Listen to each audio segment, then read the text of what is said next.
constantly concerned about the idea that fascism sneaks in, sometimes it rolls in. Now it feels like it's, in certain ways, flying right in.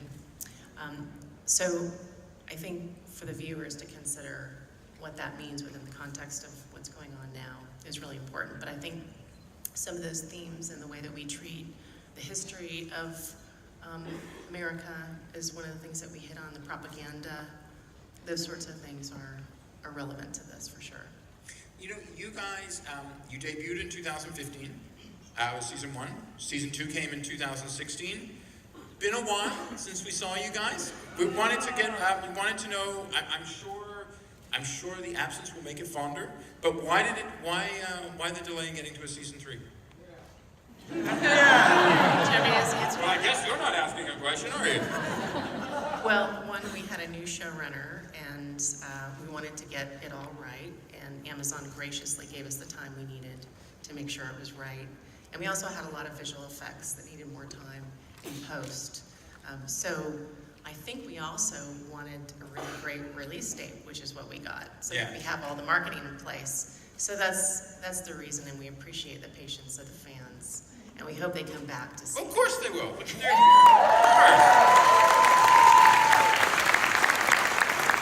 course. You watched the show before you joined it. What did you think? Sure. I thought it was like I got to binge watch, both seasons. I think everybody binge watches now, my friend. Yeah, but I mean, obviously if you watch just the first season, then you have to wait for the second. But I just want to, play it right on through. And it's amazing to watch the pace of each season gather momentum, and as each season has a very particular theme, I think, that it adheres to, and it grows to a sort of a climax. So I must say, when I did finish watching them, because at that point I knew that there was, we were discussing some level of involvement in it, and I was very intimidated about joining this what seemed like a very slick, well-oiled machine, and I just thought the performances were terrific, and I just didn't want to screw it up. Stephen, as there's a lot about your character that obviously we don't want to spoil anything, but your character seems to move in and out of halls of power and in and out of halls of resistance. Mm-hmm. And give us a sense, as much as you can, without spoiling anything, and I have to qualify that, is where is Hawthorne sort of coming from? Like it's hard. I remember at one point thinking, was he a hallucination of Juliana's? I couldn't, and I'm not altogether sure that isn't true still. Well, he's not. But he, by definition, has to move around as the, quote, titular head of... But for me, I suppose the real key was just to always... I did a lot of research, but the research was obviously about Nazis, but really what I was interested in is how do people... What was the story of the people who thought they were good guys? Yeah. What is the story of the people who managed to convince themselves that they were bullied and victims and the underdog finally striking out for themselves, because that's the story of how it works. That's how Berlin finally defended itself against bullying Poland, etc. So for me, it was, how can I not think that I was the bad guy, And I think that's that's how it has such enormous relevance today, because you see that that's what's happening all over the world, is that people are managing bit by bit to dehumanize others so that they can still feel like they're a good guy and sanction terrible things. I remember... That's totally not meant as a trick question. But it is a trick question. You say this to me every time we do these panels. I feel so bad. My favorite aspects about her, I think, from an actor's perspective, to be able to play so many facets of someone, and because of what we explore in the third season, you'll see that she starts to be connected to all these other versions of herself.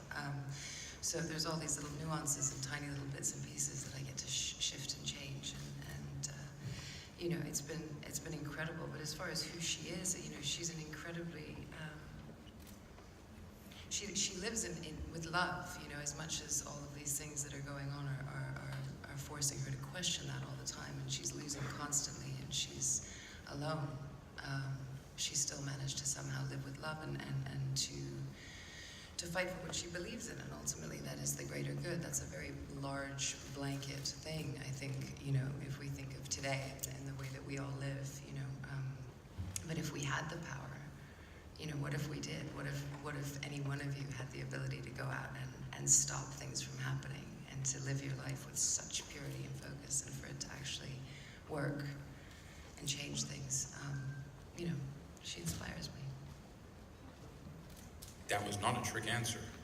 Thank you. We're going to take questions from you guys now, so if you want to start. But there is definitely, it brings in a lot of new energy. I mean, a lot of the repercussions of what happened in the last season grow, and they keep on going in John Smith's life, so that when he becomes aware that there are other versions of us in other worlds, and that there might indeed be another version of his reality in which things did not pan out the way they did, then that becomes a very powerful spectre for him that starts secretly and quietly to obsess him. Now, it may well be that the Nazis in general want to crack open this world for different reasons, but that doesn't mean that's his reason for wanting to do it. And it's fascinating for me. It's been very, very good to do that. Alexa? You know, there's something beautiful about what we do is ultimately make-believe, right? We're living in a place that is as real as it can be inside of our minds and our hearts. We're in the moment. And so when you sort of broaden the horizon to such a scope where you have so many places to go, it's a gift, because you get to explore all the more of that character and all the more, you know, hidden places. And, you know, and it's an extraordinary gift. I think if anything, it just adds layers and gives us more and more as we go.